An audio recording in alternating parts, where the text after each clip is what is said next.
secrets, debuts, and just straight up ass whoopings. That was the theme of this week's midweek wrap-up. We had 3 very exciting shows from NXT, 205 Live, not quite live, and Lucha Underground, and we're going to talk about them right now. We opened up NXT with Tommaso Ciampa pretty much telling Velveteen, like, hey, you know, you got my attention, but you need to calm the fuck down. And Velveteen came out and was like, no, I will not.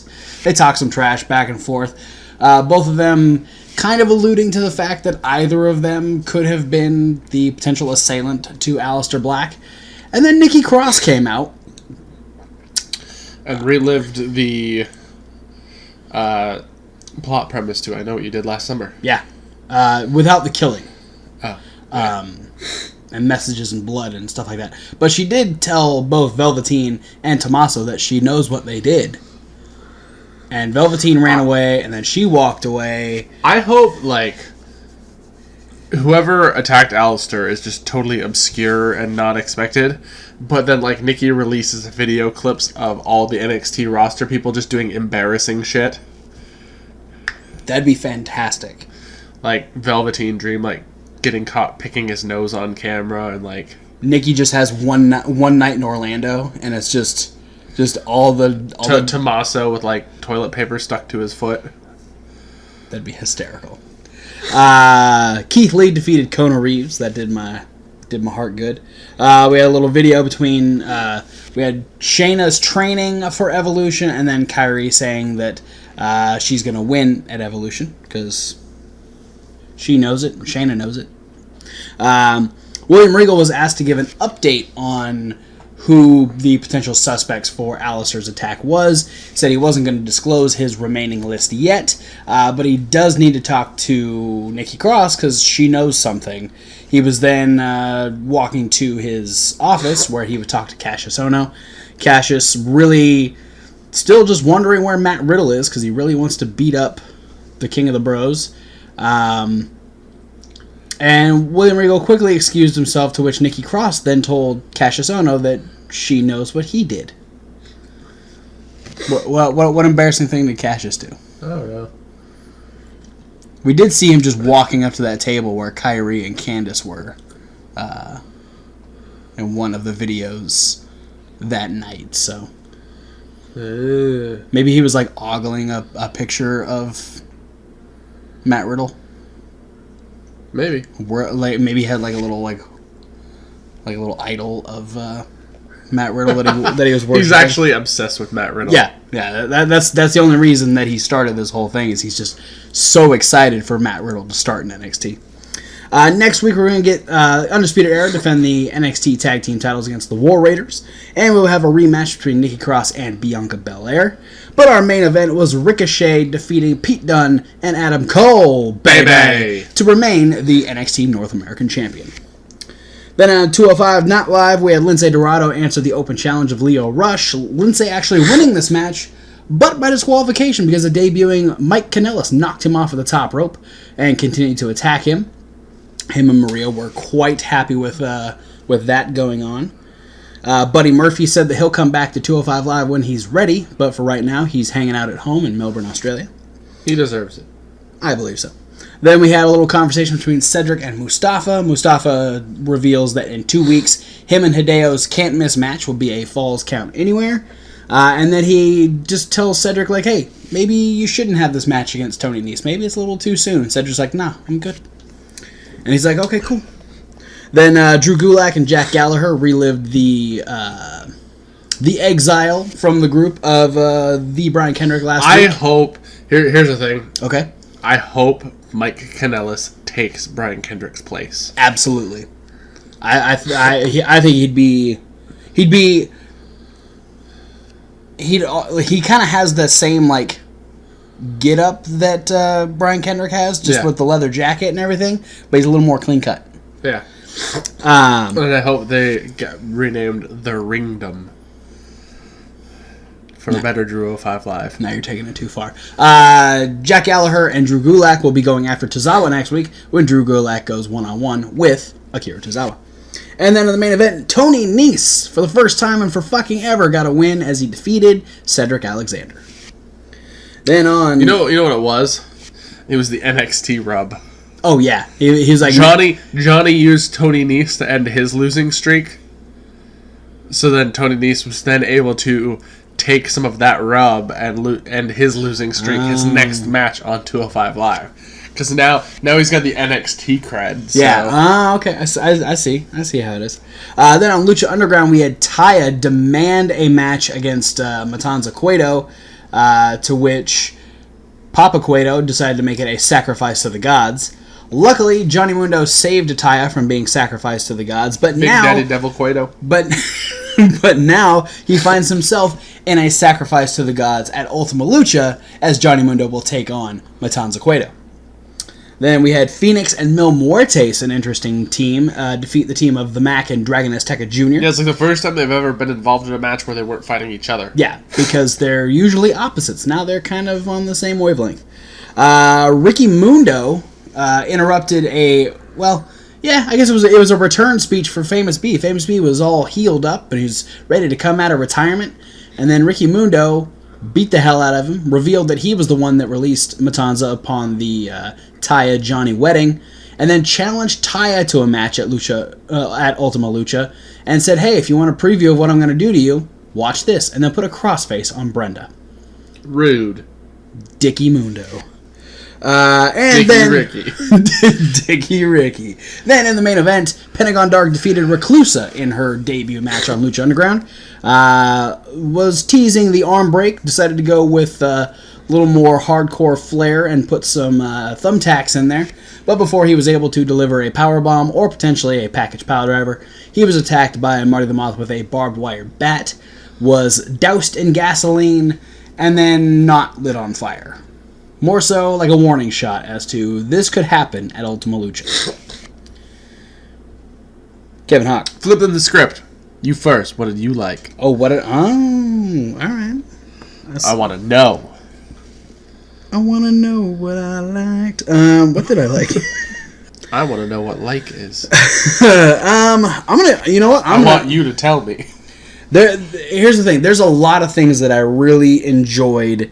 I might have to do a couple of loves, but I'm going to give my like to Mike Kanellis' debut on 205 Live. Not only did it come off the heels of a really good match between Lio Rush and Lince Dorado, but it immediately puts him after one of the top baby faces, one of the most popular guys that's currently going on 205 Live. Lucha House Party is always a fan favorite, so it immediately gets him some attention. Plus, it's just always nice to see Maria on TV because it's Maria. And Maria fanboy. Yeah, and I'll admit it every single day. You've been a big Maria fan for years. I've been a Maria fan since she debuted. Yeah, and I love the idea of a new heel. Mike Kanellis really doesn't have anything. From the little time that he spent in WWE before he went through sobriety and everything, he doesn't really have anything to hang his hat on. So he's really got a clean slate to do whatever the fuck he wants. Yeah. And I think that's really exciting for not a lot of guys. I think Lio Rush might be the only other person that's gone to 205 Live with absolutely nothing to really say, oh, this is what I'm known for. He could essentially do whatever he wants from this point on. So, yeah, I'm very interested to see where Mike Kanellis goes in 205 Live. What did you like? I'm going to go to Lucha Underground for my like. Lucha. I'm going to go with that tag match. Dude. The Mac and Dragon Azteca versus Mil Muertes and Fenix. Fenix was... That was real good. Fenix in rare form. This excites me even more for the 2 out of 3 falls match at Ultima Lucha. Just watching the little bit that Dragon and Fenix did, knowing that they're going to have that 2 out of 3 falls match, just the two of them, I'm totally stoked for what they're going to do. Yeah. Because their spots in this match, plus the ridiculous agility of the Mac, and, Mil Muertes looked even better than he normally does. I don't know, maybe it was just the grouping of guys, but they all seemed like they were just we're just going to go fucking balls to the wall in this tag match. I'm wondering if this was an early addition in whatever set of tapings this came into. Like, I'm wondering if, like, maybe somewhere in the last week or so was a break in one of the Lucha Underground tapings. Maybe a couple weeks before they did their next... Because they did, like... From what I heard in podcasts, they did, like, Thursday, Friday, Saturday for, I think, 4 or 5 weeks in a row, and they shot, like, 2 or 3 episodes a day. And so that way they were... I think they did that for, like, a month and a half straight. Because I feel like Mil Muertes was a lot more trimmed down than he's looked in a while. Yeah, I feel like maybe there might have been a gap there where he was able to take a little time off and, like... Yeah, maybe he did all of his matches and then was just kind of, like, shooting the little, like, the scenes and stuff. Yeah. Maybe, yeah. I don't know what it was. Yeah, he looked a little more slender than normal. Yeah, and he was moving really well. I liked the still... There was still some tension between him and Fenix, and then like the longer the match went on, though, the more it seemed like they saw eye to eye. Yeah, and I think Muertes is actually a little bit drawn to Fenix now. Yeah, the dark because Fenix of his Katrina insides. Yeah, well, he was attracted to Katrina for a long time, and now when she's just kind of running through the body of Fenix, maybe that's how that works. I almost expected them to kiss or something, just because, and it didn't happen. That would have been weird. Maybe it'll happen somewhere else down the line. Ultima Lucha. Yeah. Ultima Smoocha. Ultima Smoocha. If it happens, that's what I'm going to call it. Oh, man. Now it's love time. Yeah. Speaking of Ultima Smoocha. I think you should go first. Oh. I just went, though. Doesn't matter. All right, flipping the script back on me. New fucking category. All right. I will go with, I'll go with the United States or North American Championship match. The United States is part of it. A couple more countries added there. Yeah. The North American Championship match. Was pretty awesome. I mean, you can't go wrong with those three. In any combination, especially the three of them, is just ridiculous. Yeah. Everything. There was a lot of great timing involved in a lot of different spots that they did.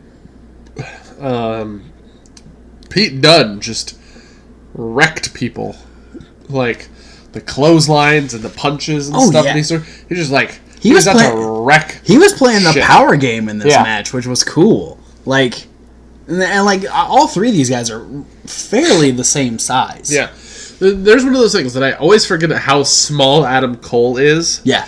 But then I'm like, man, Pete Dunne and Ricochet aren't very big. And then Adam Cole gets in there, I was like, oh man. He makes them look big. Yeah. He's a small man. Yeah. No, I mean, and they're all just... Why did they put him in the Royal Rumble? Because at the time, he was the only singles star in Undisputed Era, because you had Kyle and Bobby were the tag team, and Roddy wasn't there yet. Yeah, so. It's just one of those things where it was just like, holy crap, he was probably the smallest guy in the Rumble this year. Yeah, he might. Rey Mysterio.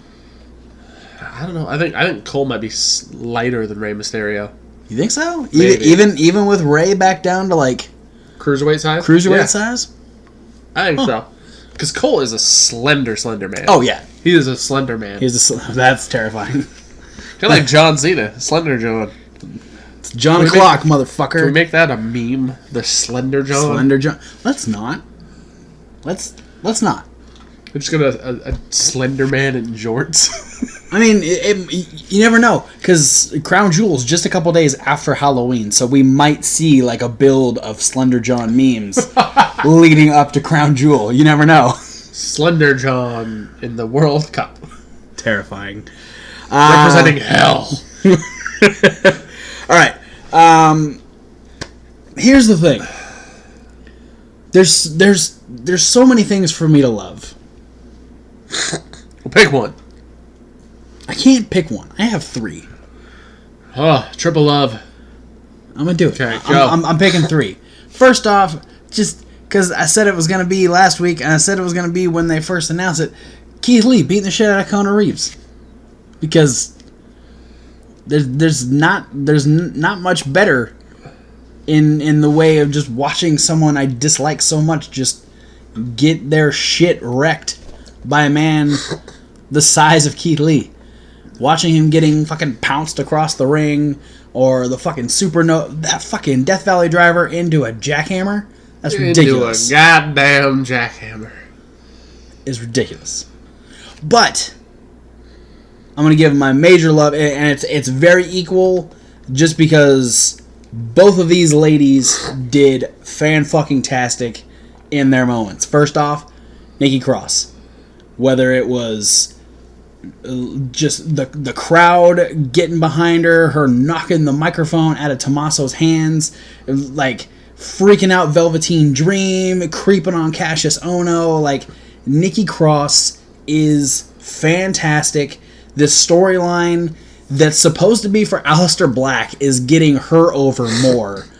And she's really not that involved unless she was the one that attacked Aleister Black, which I'm really doubting. Yeah, there's a screenshot, or not a screenshot, but a picture that I've seen that's taken from the most recent set of NXT tapings, and I really want to. I want to fast forward to this segment, and it's an in-ring segment with Nikki Cross and Aleister Black together. Oh, that's amazing! And it's like Aleister Black sitting in the ring in his little crisscross pose, and then like Nikki is laying down in front of him with her hand like this. Oh, I'm so fucking excited for that. It's so good. I love Nikki Cross more and more every week. She's amazing, doing great stuff. But then I also have to go from the beginning of the first show we watched to the end of the last show we watched. Reklusa, Chelsea Green, just fucking like holding her own in a match against Pentagon Dark. Not, I didn't go into this match thinking that Chelsea Green was going to be like, oh, she's not that good. Like, I know she's good because I've watched many Chelsea Green matches, seen the stuff she did in Impact. I watched the match at All In, so I know that Chelsea Green knows what she's doing. But knowing the level of intensity that Lucha Underground can get to, I was very interested to see how she was able to really step up into that environment, and she fucking took to it like nobody's business. Like, she was doing shit that people do on the like throwing Pentagon into fucking chairs. She was taking the chair bumps and stuff. Like, it was awesome to watch her just not give a shit that she was in there against someone like Pentagon Dark and just fucking taking it to him. It was awesome, and I really appreciate it. Made me appreciate Chelsea Green even more than I already did.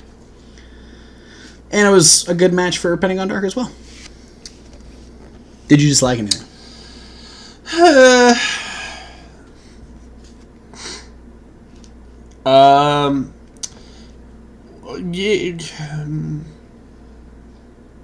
little bit. Okay. Just one little bit. What little bit? I kind of wish we would have had an actual winner in the Lindsay Leo Rush match. I like that Mike Kanellis came in, and that's kind of how he made his debut. Mm-hmm. But I think it could have been just as good if, Lindsay hits the shooting star, beats Leo Rush, and then Kanellis comes in and beats him up. Or Leo Rush, maybe Maria comes out, distracts Lindsay. Lindsay gets rolled up. That's what I thought it was going to be. Yeah, Lindsay gets rolled up, and then after Leo books it out of the ring, then Mike Kanellis can come out and start his shtick again. Yeah, and I know the reason. I know the reason they didn't go with a win for Lindsay is because they're keeping Leo on his winning streak, and so this is that thing where it's like, oh, Lindsay won the match technically because he got attacked, so it's technically Leo's undefeated. but he didn't actually beat Leo Rush, so this kind of continues a Lio Rush thing. I feel like Lio and TJP might hit a crossroads where they both team up against Lucha Underground, but against a Lucha House Party, just because TJP is still kind of gunning after all three of them. He's probably going to have a match against Grand Metalik in a couple weeks, if not next week. Yeah, so I feel like they're both kind of like on a collision course to be a team to face. I mean, two young guys with a ton of talent going against the Luchadors. But yeah, I could have done with an actual. Oh, and TJP. I could have actually done like. I agree. I could have done with an actual like Lio Rush cheap win or something. Yeah, something to that effect.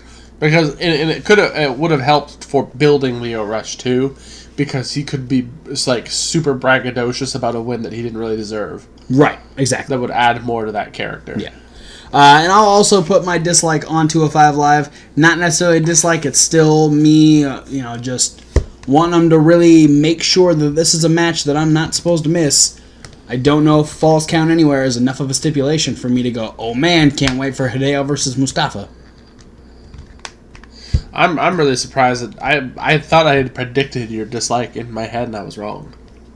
Really? Yeah. What'd you think it was going to be? I just thought it was going to be that Dakota Reeves getting beat up by Kili wasn't longer. Oh, I mean, that could easily be a dislike. But just the fact that he did get beat up was enough to like or love. Maybe more's on the horizon. I don't know. But yeah. Mustafa, Hideo, make me care. That's all I want. But I think that's it for the midweek wrap-up. Alrighty. Unless you got something else you want to say. Nope. Cool. Thanks for watching, guys. Don't forget to like, comment, and subscribe. Click the links down below. There are so many social media links. Be sure to comment down below what your favorite part of either of these shows were. Tell us what... Tell us what match are you looking forward to at Ultima Lucha Quattro.